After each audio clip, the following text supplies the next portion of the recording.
Pour prendre du muscle, il ne faut jamais faire des séries en dessous de 6 et il faut toujours rester sur des schémas entre 8 et 15 répétitions. Qui n'a jamais entendu ça? Je vais t'expliquer pourquoi tout ça c'est des conneries et pourquoi tu devrais intégrer dès aujourd'hui des séries entre 1 et 6 répétitions si tu es maigre et tu veux prendre un maximum de masse musculaire. Et surtout reste bien jusqu'à la fin parce que si aujourd'hui tu as envie de te sentir mieux dans ton corps, te sentir plus puissant, que les autres te regardent avec un aspect plus positif, je suis sûr que ça va te plaire. Du coup, pour faire cette vidéo, l'idée m'est venue lorsque j'avais fait sur Instagram un post dans lequel on voulait trop mettre la force d'un côté et la musculation de l'autre. Et suite à ça, une personne est venue me voir comme quoi elle était en désaccord avec moi, chose que je respecte totalement. Du coup, je me suis dit qu'il y avait beaucoup trop d'idées fausses et que je vais les détruire dans cette vidéo. Alors déjà, intégrer des exercices un petit peu de bodybuilding pour une personne qui fait de la force, c'est que ça va permettre de régler les asymétries. Parce que si on fait toujours du squat, bench et deadlift avec une barre, le côté le plus fort va toujours prendre l'ascendant. Le deuxième avantage, c'est que ça permet de travailler des muscles où on ne travaille pas avec le squat, bench et deadlift. On sait très bien qu'avec ces exercices, on travaille majoritairement les cuisses et les pectoraux. Mais tout ce qui est du dos, des bras, des épaules, même des mollets sont négligés. En 3, c'est que ça permet d'améliorer la stabilité. Par exemple, si au développé couché, tu as une coiffe des rotateurs qui est un petit peu faible, ton développé couché sera moins stable. Mais ce n'est pas en faisant plus de développé couché que tu vas améliorer cette zone, c'est en faisant des exercices plus spécifiques. Et donc le fait d'utiliser des petits exercices comme ça permet d'avoir un meilleur stimulus sur les muscles en réduisant la fatigue générale. Parce que si tu veux prendre du muscle à l'aide du squat, bench et deadlift, ça va être beaucoup plus fatigant que par exemple si tu utilises un exercice qui utilise des charges un petit peu moins lourdes. Donc maintenant, si toi tu me regardes et ton objectif c'est de prendre de la masse musculaire, quel est l'intérêt de faire de la force? Le gros intérêt de faire de la force, c'est que ça permet d'améliorer ton système nerveux. Si tu améliores ton système nerveux, tu pourras prendre des plus grosses charges sur des exercices qui se concentrent plus sur le bodybuilding. J'aime bien donner l'exemple du développé couché. Si aujourd'hui tu as un max à 80 kg et tu passes demain à un max à 100 kg, et ben tes charges sur tes écartés ou tes autres exercices pour les pectoraux vont également augmenter. Et si tu augmentes tes charges, la tension sur tes muscles va aussi augmenter et donc après tu auras une meilleure réponse hypertrophique. L'autre intérêt, c'est aussi que quand on fait du squat, bench et deadlift et on cherche à avoir une bonne technique, une technique efficiente qui permet de ne pas se blesser, on améliore le contrôle de son corps, on améliore la proprioception. Et c'est très important parce que beaucoup de personnes ont une mauvaise proprioception en musculation et du coup les exercices sont mal exécutés. Et pour finir, faire ces gros exercices, ça permet de brûler des calories. Même si on fait moins de répétitions, le fait d'utiliser de lourdes charges, ça demande au corps d'utiliser un maximum d'énergie et donc brûler plus de calories. Donc comme tu le sais, on recommande souvent ce format de 8 à 12 répétitions et si on a le malheur de dépasser un petit peu ça, on va moins prendre de muscles. Alors soit on va passer sur de l'endurance si on dépasse les 12 ou on va faire que de la force si on descend en dessous de 8. Alors la prise de muscle, c'est différent en termes de schéma de répétition comparé à la prise de force. Si tu veux prendre la force, effectivement, des séries entre 1 et 6, ça va permettre de maximiser les gains et plus tu vas t'éloigner de 6 et moins les gains seront importants. Pour prendre de la masse musculaire, c'est différent. Ce qui va compter, c'est plus le nombre de répétitions que tu vas faire dans tes séances et dans ta semaine en globalité. Donc, il y a une étude qui avait été faite où les personnes avaient fait un 7x3 et les autres un 3x10 et au final, le tonnage total était le même. Si tu ne sais pas ce que c'est, le tonnage total, c'est le nombre de séries fois le nombre de répétitions fois la charge. À la fin, ils avaient donc fait le même tonnage et la prise de masse musculaire était la même chez les deux groupes.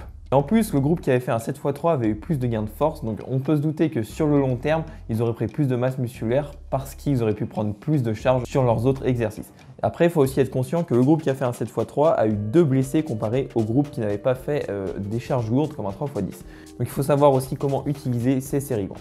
Donc maintenant, pourquoi on recommande les séries entre 8 et 12 répétitions? C'est tout simplement parce que ces séries sont un peu au milieu. Ça veut dire qu'elles permettent de faire un bon volume de travail facilement parce que quand on fait un 7x3, ça demande plus de temps, il y a plus de séries à faire et en général, quand on fait de la force, il faut des temps de repos plus longs. Donc ça permet de bien progresser en force et d'accumuler un volume de travail, donc le nombre de répétitions et le tonnage total plus facilement dans la semaine. Alors maintenant, est-ce qu'on peut prendre du muscle du coup avec des séries courtes? Tu te doutes bien que la réponse est oui, comme je l'ai bien montré avec l'étude de tout à l'heure avec le groupe en 7x3 et en 3x10. Lorsque la personne m'avait envoyé ce message sur Instagram, elle m'avait dit qu'il faut vraiment différencier les deux sports et que ce sont des sports à part entière et que c'est la raison pour laquelle on ne peut pas les mélanger. Ce qu'il faut comprendre, c'est que ce n'est pas parce que ce sont des sports à part entière que tu ne peux pas utiliser les outils de l'un pour améliorer l'autre sport. Par exemple, les marathoniens utilisent des séances de HIIT qui sont plus réservées par exemple pour les sprinteurs. Mais ça ne les empêche pas d'utiliser leur méthode des sprinteurs pour améliorer en fait les performances en marathon. Et ce qu'il faut comprendre, c'est que sur le long terme, on ne peut pas optimiser les choses lorsqu'on reste trop spécifique à sa discipline. Par exemple, comment tu vas avoir un bon équilibre entre tes pectoraux et tes trapèzes moyens et inférieurs si tu fais tout le temps du squat, bench et deadlift. Au bout d'un moment, il faudra intégrer des exercices d'assistance pour ton dos pour qu'il y ait un bon équilibre. Et voilà pourquoi ne pas vouloir utiliser les méthodes de force pour pouvoir utiliser de plus grosses charges sur nos exercices hypertrophie et donc favoriser et accélérer la prise de masse musculaire. Si aujourd'hui tu es maigre et ton objectif c'est d'être le plus rapidement possible musclé, c'est-à-dire que tu te donnes 3 mois, 6 mois, peut-être 1 an, alors utiliser ces méthodes de force te permettra d'atteindre ton objectif le plus rapidement possible. Alors je pense que tu as déjà entendu cette phrase qu'il faut choquer le muscle. D'ailleurs, j'ai fait une vidéo récemment que tu peux retrouver ici.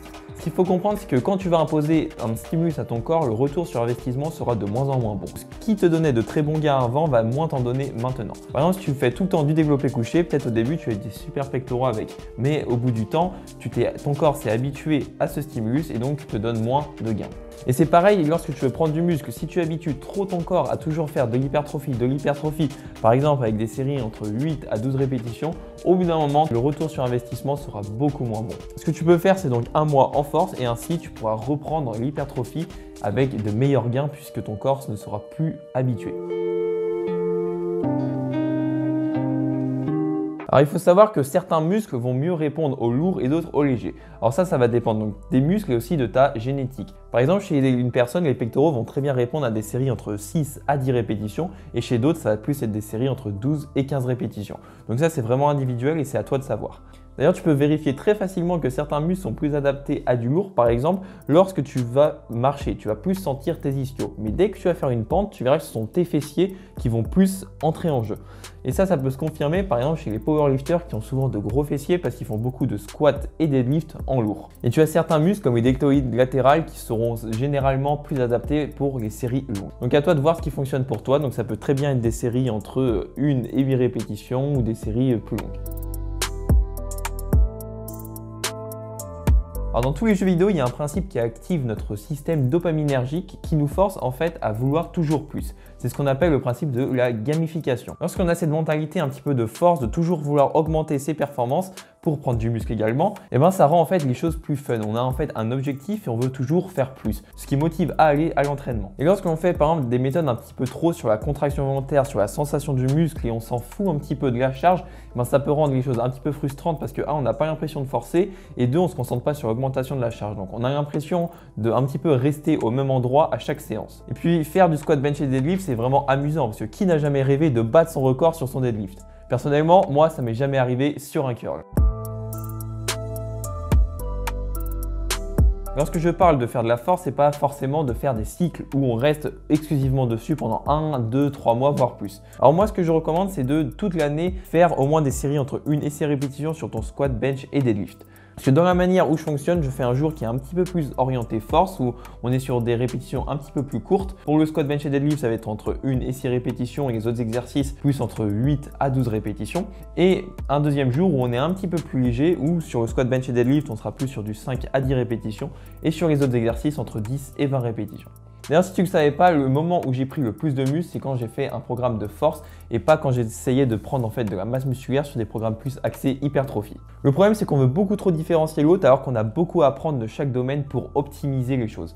Donc si aujourd'hui tu veux prendre un maximum de masse musculaire, je te conseille vivement d'adopter le squat, bench et deadlift et de faire de la force. Alors, si aujourd'hui tu te sens pas bien dans ton corps, tu as l'impression de galérer pour faire ta place dans un groupe ou alors tu n'as pas le courage d'aller voir une fille qui te plaît, alors j'ai la solution qu'il te faut pour sortir de cette situation qui est frustrante et qui te permettra d'avoir le corps que tu désires et la confiance qu'il te faut. Parce que je suis passé par là et je sais que ces moments de doute n'ont vraiment rien d'amusant. Alors pour ça, tu as juste à cliquer sur le premier lien dans la description. Ça t'amènera vers ma toute nouvelle formation de 90 jours pour prendre un maximum de masse musculaire et exploser tes performances. Dans cette formation, tu y retrouveras cette vidéo, un appel coaching offert avec moi, ainsi qu'un cadeau surprise à la fin des 7 jours. Mon objectif est simple avec cette formation, c'est que tu aies toutes les connaissances que j'aurais voulu avoir quand j'ai commencé et que tu puisses gagner un maximum de temps. Alors je t'arrête tout de suite parce que cette formation n'est pas faite pour tout le monde. Elle est faite pour les personnes ambitieuses qui désirent vraiment changer leur corps et avoir une transformation physique digne de ce nom.